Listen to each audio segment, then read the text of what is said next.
Hey friends, welcome to the show. I'm your host today, and okay, this is wild. I'm talking to somebody who has gone from like teaching Shakespeare to becoming Alabama's official STEM guru. And we're gonna unpack that a little bit. She's got middle schoolers competing internationally. She's won like Woman of the Year, Woman of the Universe, and wait for it, she's teaching people how to teach while yeah, she's paying them. So if that doesn't have you leaning in, right? Hey, Dr. Michele Eller, Superintendent, Sylacauga City Schools. Welcome to the show. Thank you. I'm honored to be here today. So it took a while to get you on this show. Yeah, the Yes. big dogs, they usually they tarry out there for a little bit. Hey, let's start with this. Let's start with this. You literally you are the state's expert in STEM education. Miss Becky, my wife, is a science specialist, and all she wants to talk about is STEM education. So I think the two of you could order pizza together. You're on the governor's committee, right? You Yes. started as an English teacher. Yes. That's what we call a juxtaposition, right? That's like Gordon Ramsay starting out like as a vegan activist. Just tell me, how did that happen? So I did teach English. I taught theater for probably 14, 15 years. I transitioned into a instructional coach position. And in that instructional coach position, I worked with all four high schools with all content areas.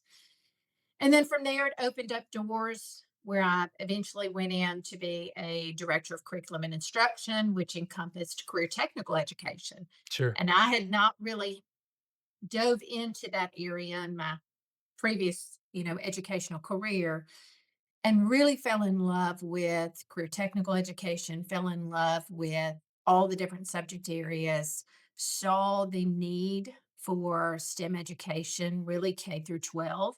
I'm gonna drill into that a little bit because you love something that you were very familiar with. It was part of your origin story, Right. or was it as a love of something that we were unfamiliar with and just wanted to learn more out of curiosity? Tell me your story. I would say unfamiliar. So if you just to give you a glimpse into who I am, if I'm going to do something, I'm going to do it 150%.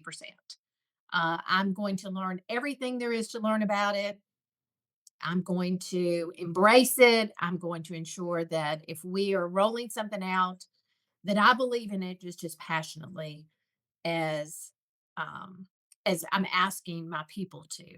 And so when I jumped in, when I first actually started attending some STEM conferences in Georgia, they have the Reese Center over there does a STEM conference every month, every year, and so I'd gotten some information on it. I went. I just saw how it could transform what we're doing in our classroom, and really I would be more embracing STEAM than Mm, STEM because the arts fit beautifully in there with the science, the technology, the engineering, the math. I agree. And so when I came back, I started mapping out what that could look like in our schools, how we could cultivate it with our students, how we could get their interest, their love in it. I started organizing a STEAM camp that occurred every year. We first started targeting just females so that we could get girls excited about engineering and excited about STEM Did I courses. read something about like a mother-daughter camp? Mhm. Yes, Yeah. yes, we did a mother-daughter What a team. niche. What a niche Yes. market. And so then our daddies wanted to come, so we had to Of kind of course. revamp that a little bit, and then the boys got upset that they were not invited. And so my last year doing that in that role, we invited the boys too. Um, and it was such a neat event. It really skyrocketed our STEM courses so that attendance was up at middle and high school. I partnered with business community leaders across the Eufaula area to help me do it, and that's what really I would say maybe skyrocketed or really spearheaded my career from there. I was put on the governor's ACCCP TAC committee for STEM. I served on that committee for several years. I also was recruited at that point to go to Chickasaw City Schools to be their assistant superintendent and to transform their schools as well, which I was able to do. And then that really led me to where I'm today with Sylacauga and the work we're doing in our schools here. All of that prepared me, but it never would have happened if I hadn't have taken the plunge from going from classroom teacher to instructional coach to building admin to jumping into a whole different school district and becoming that director of teaching and learning and taking on career technical education. I love it. I love it where an experienced leader becomes the learner. Yeah. Where Yes. we really put ourselves in places where we just don't know, we're not competent, Right. and oftentimes you see new life coming back to, I'm not gonna say old leaders, I'm just gonna say experienced leaders because they're putting themselves into Well, places we like this. always we always need to be in a place of learning because the world we live in is constantly changing at a rapid rate. I would say And even more so, it has changed. oh Let's yes. just And I admit. mean, and we are preparing students for careers that don't even exist yet. Right. If you think about some of the careers that are out there, they weren't there when you and I were going through school.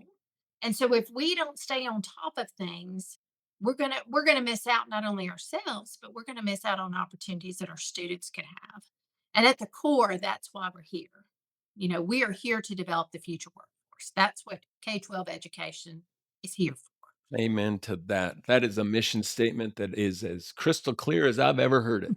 So, Southern Region Educational Board District Leadership Award, that was a big deal. Yeah. Woman of the Year for the Chamber of Commerce, that's a big deal. That Gene, was a really big surprise. I've never won anything personally wait, I'm because not done. oh, you're collecting these awards like Pokemon cards. I mean, the Gene Bottoms Pacesetter Award.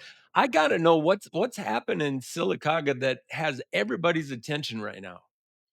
well, we expect excellence, and we are, when I first arrived, we did a deep dive analysis of where we were. We looked to very realistic of where we were academically, where we were facility wise, where we were with meeting the needs of the whole child. And from that analysis, and SRAB came in and helped us with that. From that analysis, we put some things in place to ensure that we were doing all that we need to do and more for our students. And so from that deep dive analysis, we then put measures in place, whether it was equipping staff with resources, whether it was equipping staff with coaching, whatever the need was, we ensured that supports were there to move them to that next level that we know they needed to move to. Because we know that the classroom teacher is the number one factor in student achievement. They are the number one. And if we don't invest in our folks that are in the trenches, we're not going to get the results that we want to get. And Right. so I put coaches in every single building so that they can handhold our staff and get them to that next step. And then the other part of that is really inspecting what you expect. So you can say that you expect excellence, you can say that you expect these instructional strategies to take place, but if you're not monitoring that and providing feedback, then you're really missing the boat on that. It's not going to be effective the way you need it to be effective. Yeah. So So we good. formed Google Forms that we could do quick snapshots of classroom instruction that would provide immediate feedback back to the teachers. And I go in and do it myself.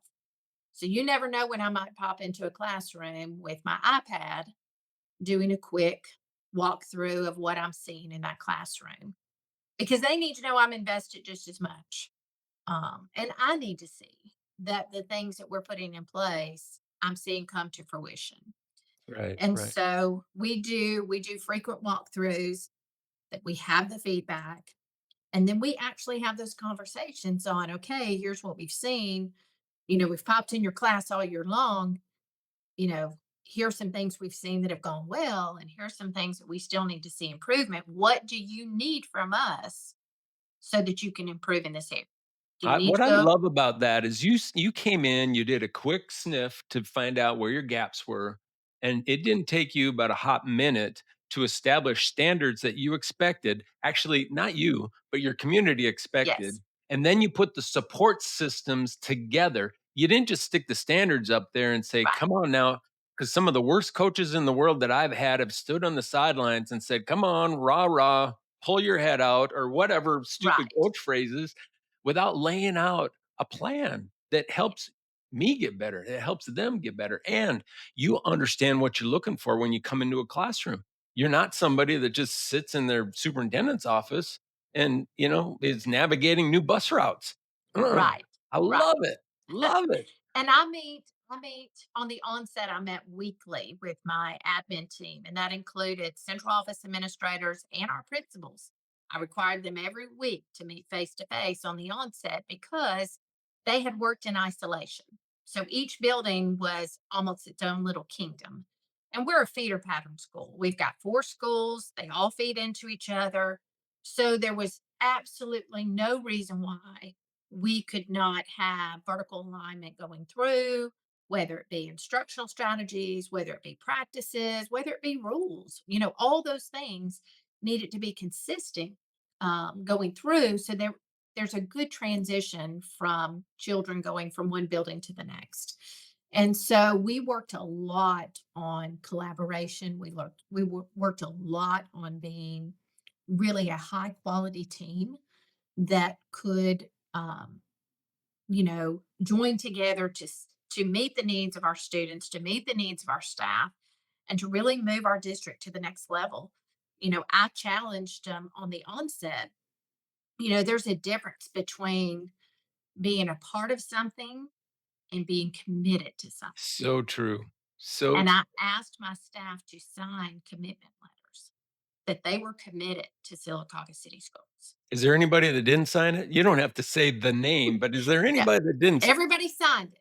I gave the charge. I said, look, do you want to just work here? Do you want to just be employed here? Are you committed? Because we're about to move this district where it needs to be. And I can't do it alone. I need you to be all in. Wowzer, folks, you're listening to somebody that is. We don't need any more leaders. I think in the superintendent's office. Yeah, there's probably a shortage, but we have a shortage of quality leaders like this one right Right. here, Thank folks. you. So you just received that. As much as you're giving accolades to teachers, I also think same thing. We have a teacher shortage. Right. Would you agree? So Even I more will so. put the plug in. We're fully staffed. Yeah, we're gonna go there. I also with the disclaimer that says same thing. There's plenty of teachers out there looking for work. I think we have a shortage of the quality teachers, right? That are maybe out there. What I love about the fact that where I'm gonna go next is you take teachers or you take people that want to be teachers, right? Yes. You're kind of running this teacher apprenticeship program where people I don't know, this might have been a misprint through AI or something but they're getting paid and they're getting college credit. And their college is paid for. So their college is paid for and they're getting paid. This is through the Alabama Office of Apprenticeship. We have a partnership with them and with JSU. And so we're only one of three districts in Alabama that took advantage of it. And so we took two of our instructional assistants that we knew had the qualities to make a very good teacher. One is at our elementary school, one is at our middle school. And so the very first year in the program, they co teach with a mentor teacher. And then the second year, they actually get the opportunity to have their own set of students with that mentor teacher coming in and giving guidance. And so we're using both of those apprentices this year as interventionists so that they could get small groups of students, get comfortable teaching and working with a small group, so that next year, when they're finished with their coursework, when they're finished with the program, they're ready to take a class on all on their own. That is amazing. I what I read from your very essence, Doc, is no excuses. I mean, Oh, many yeah. superintendents that I bump into out there are saying, we have a teacher shortage," and you're like, "Hey, just hold my sweet tea here for a minute. I'm going to build me some more teachers. You Yes. just you just took Yes. it on. You look Yes. for the opportunity. But maybe some real talk here. Are these apprentice teachers uh, maybe as good as the regular ones because Mhm. they've been a part of your program? Well, and that's the thing. So they already knew the expectations of Sylacauga City Schools. They already knew the expectations. They already knew the clientele that we serve. They already knew their buildings because they had been employed there as an instructional assistants.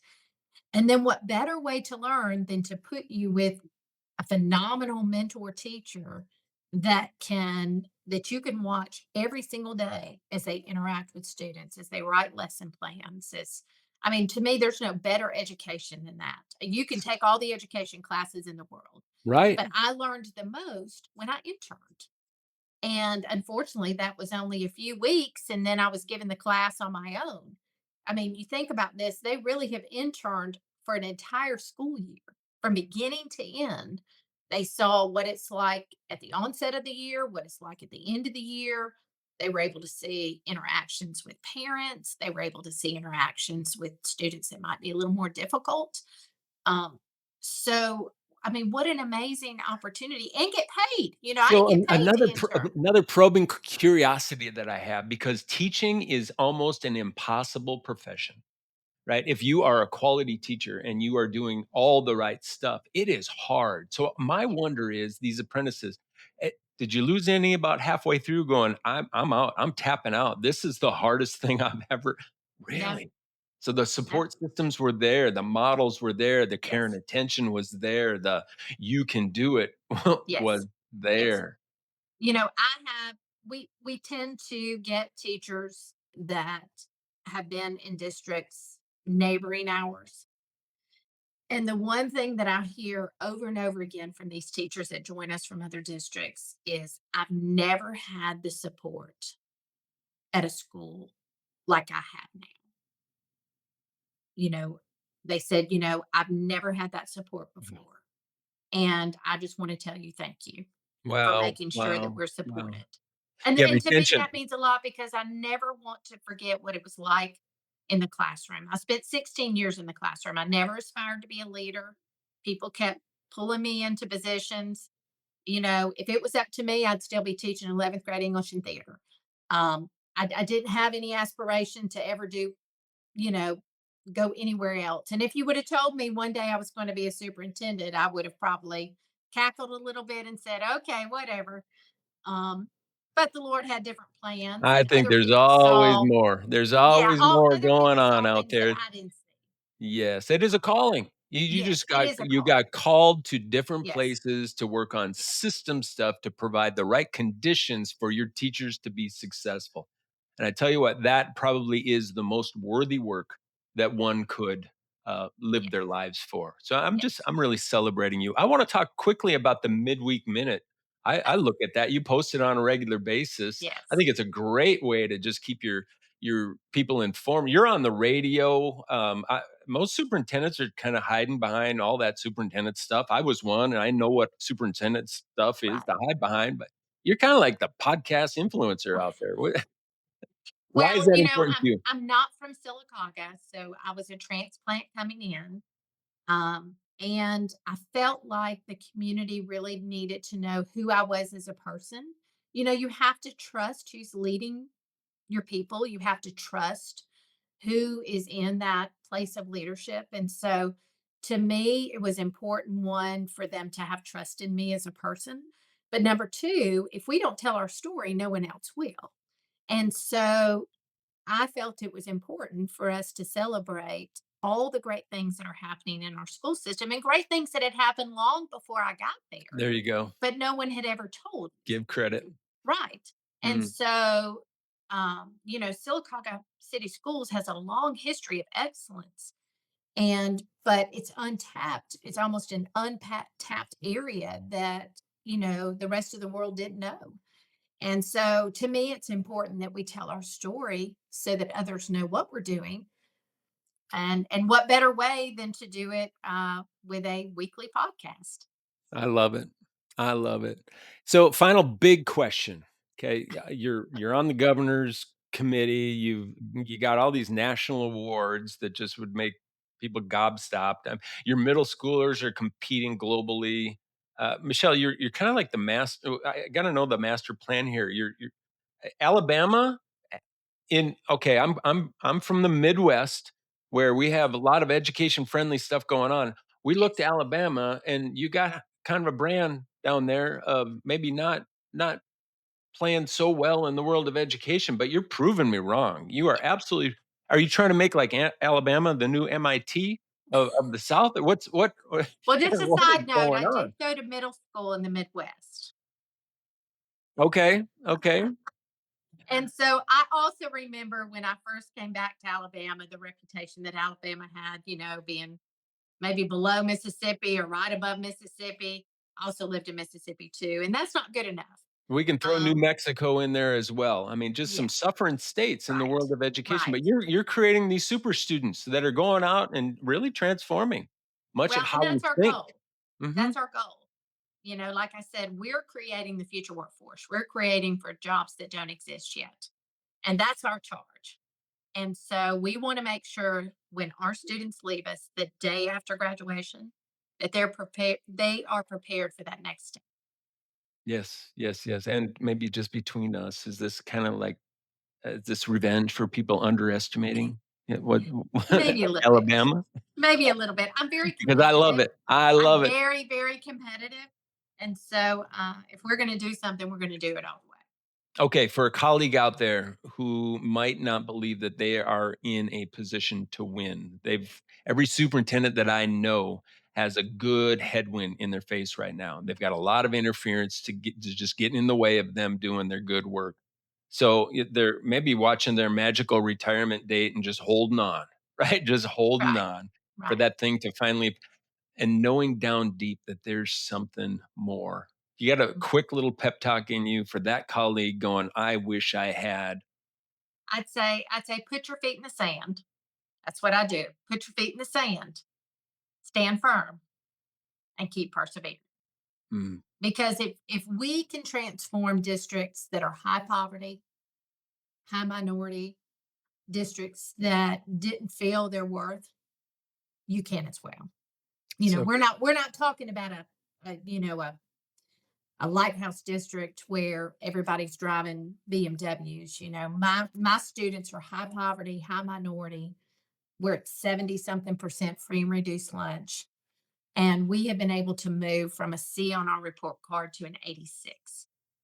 It can be done, but put your feet in the sand and stand firm. love it. Ladies and gentlemen, Dr. Michelle Eller, thank you for being just a real human. And to prove that, we're going to do one more thing. Oh Got this no, lightning round that we do at the end of each show. Quick, no, not a whole lot of thinking here. So you got to be not only feet in the sand, but those feet got to be on your toes. Are you ready? I'm ready. Are you ready? Yes. Okay, best quote to live by. I would say we can always do better.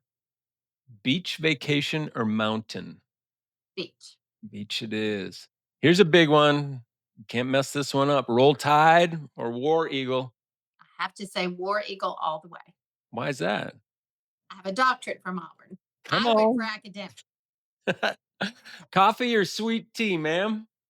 Definitely coffee. A coffee it is. Okay, most embarrassing song on your playlist? So what you don't know is I also taught. I was also the dance coach for several years, and one of their favorite that they love to run out to, and my husband always thought it was comical as well, would be "Who Let the Dogs Out." Oop, oop. Yes. I love it. Okay, if you weren't a superintendent, what are you gonna be doing? I'd either be floating on the lake somewhere or No, no, no, selling real you're still estate on the gainfully lake. employed doing important work. Yes.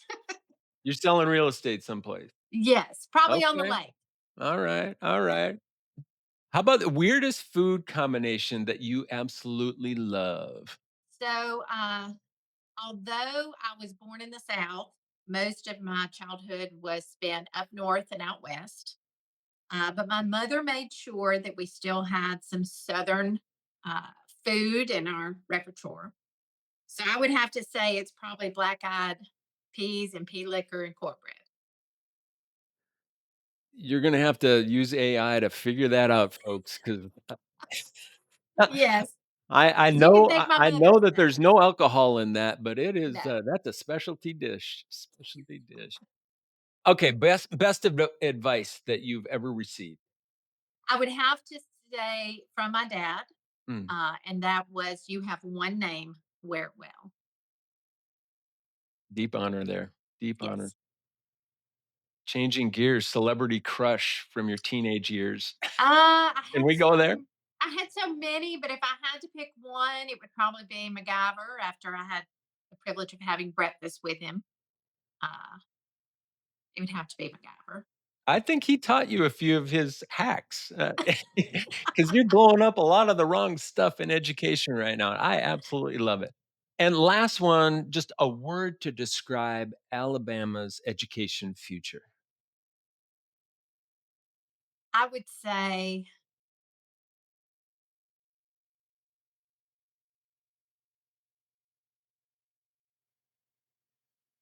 moving forward. So that's 2 words, I'll but give you as many as you need. I would say moving forward. Got it. We are collectively moving our state in the direction it needs to go to impact the lives of children. And that comes from having, state superintendent that's, innovative. That comes from having 138 district superintendents that are committed, having, state boards that are committed, having our own, like my school board that's committed. So I think our state recognizes where we were and where we need to be, and we're going to make sure that we're on the map. I love it. I love your commitment. I mean, you talk about that. I mean, your feet are in the sand, and you just show us that innovation doesn't just require permission, right? It requires imagination, determination, persistence, and apparently maybe a theater background. So it's been such an honor to have you on this show. Thank And you. you're joining us from a hotel room because you're at a kind of a big dog conference right now. And that's commitment right there, Yeah. folks. That is commitment. I want Well, to ask we have to be anybody attending. lifelong Go ahead. learners. Go ahead. It's important that we're lifelong learners. Yeah, absolutely. Absolutely. So I want everybody to share this show with somebody that needs this golden nugget because this is the best advice I think I've ever had in terms of just the gravitas of quality leadership and practical principles, folks. So yeah, this is kind of full contact sport here. We're all committed, totally Yes. committed. So I'm just going to ask everybody to follow Dr. Eller's example and just keep breaking those boundaries. Peace, friends, and thanks for joining us. Thank you.